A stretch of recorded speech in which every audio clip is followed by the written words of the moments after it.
My name is Trey. I'm Elaine. And we are doing something different today.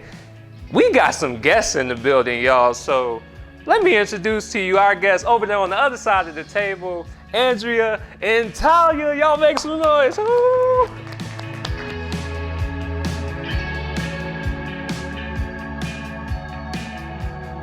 So when do you actually then have to decide? Because, so there's some like tryouts, and tryouts are in like March, April. But then, so say she's between two schools and say she makes the team in one, but she's trying out for both. When do they normally have to tell? So when you're doing a sport-related admissions, this is where you want to be super clear and talk to the coaches and expectations, because typically financial aid and some of those programs will work in tandem to help you get you where you need to go. Your financial aid award letter will likely already be with you, but it may or may not have the full athletic scholarship available. So that could be just a conversation with the coach or the athletic department to keep you in the loop, because sometimes those don't cross over, or it can be a little confusing. Every school is going to have a different acceptance date that you have to, decision day that you're going to have to choose. National decision day is usually end of April, maybe the 1st of May. I feel like it moves sometimes. Yeah. Okay, so that's like a good.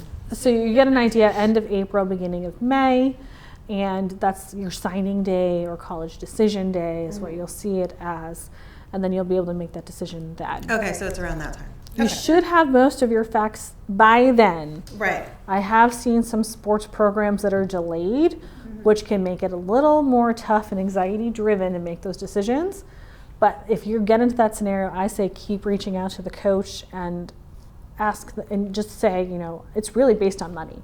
So decision day will probably be end of April, early May. There actually might even be a little flexibility if it comes down to joining a sports team. Okay. Typically, if you've committed to a school, you could have some consequences if you decommit, but you do have the option to choose to go somewhere else for the most part. Okay. Especially if we're not doing any early action, early decision type. Do all schools have that, or No? Okay, we're not thinking early decision. Okay. So I was just curious about the difference. Typically, I see early decision students as people who really want to go to a specific university and they don't care about the finances or anything around it. Yeah. Because there's no guarantee they're getting anything. Right. Yeah. You don't get your financial aid package then. You might not have even applied yet. Okay. Early action is priority, and you might see on some of these applications, like your application deadline is November 15th. Priority application is October 15th. You might see that differentiate about a month, 2 months, whatever it is. That just means they anticipate to have less applicants at this time. It might not be as competitive, and it's showing that you really want to attend this school and that you really are putting an effort to get in there and be a priority to them. Okay. But it also helps them spread out some of the burden so they're not getting everything over November 15th. Okay. But it just shows that early interest, but you are not required to go to that school. You just get to see that priority. You might see some applications at regular decision. They say the earlier you get it in, the better, because they might be reading them as they come in to get through it all, and they only have so many slots.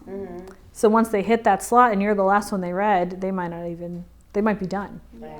So it's always best to get it in as soon as you can. Okay. When you see priorities, try to aim for them or close to it. Or you might even see some of that language of, well, this is the deadline, but get it in ahead of time if you want to be considered. Okay. There's only so many spots. Right. Yeah, that's facts. Does it matter as far as majors? Do you know that it can? They only take a certain amount for, say, like law or nursing? It can. So each school is going to be different on how many people they accept into a major. And some majors might be easier to get into because they're not as popular, which could be a strategy to get you into school as well. And then you can change it. And you can transfer it later. But also they might put more rules on how easy it is to transfer even within there. You have to meet certain GPAs.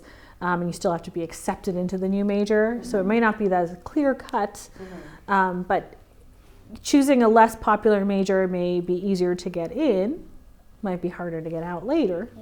But if you do choose a major that's really, really popular, or you go in undecided, they might make that a little more challenging because they're really looking at the spots now and making sure you can qualify or get into classes.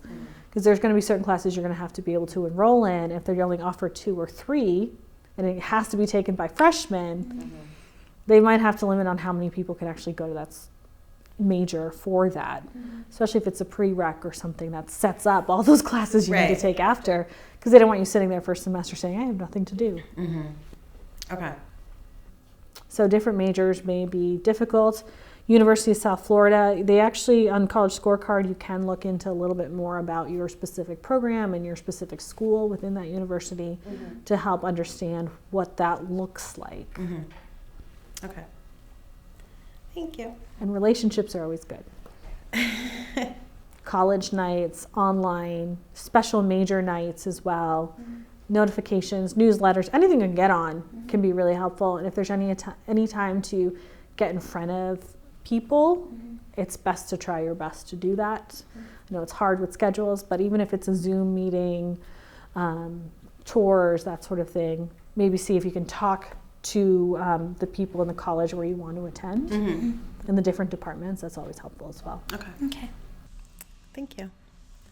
No, that's good. Yeah, well, thank you all once again for your time, being able to come out and just have a conversation with us on how you're going to go about which college you're going to, how you're going to pay for it, just the whole decision process. Like, it seems like it's very different now compared to what it was a couple years ago when I went, and then, I feel like I did it more like some of the students today, but it was a different world back then. Yeah. We just started hitting $50,000 a year schools, so we weren't even thinking about that because that wasn't a thing. And then it was a thing, and then it became a problem for many people in certain age groups. My age group. And then the students that came after us, it's not like the problem went away. It's just that people were aware of the problem and dealt with it accordingly instead of diving in and trying to figure it out for the next 30 years. Yeah. It'll be interesting to see kind of like how you go about it, what school you end up settling on, and hopefully you can get into one of those schools that allow you to be on the cheer team too. That'd be pretty awesome. Yeah, so that you can do that, and hopefully they got the scholarship to go along with it.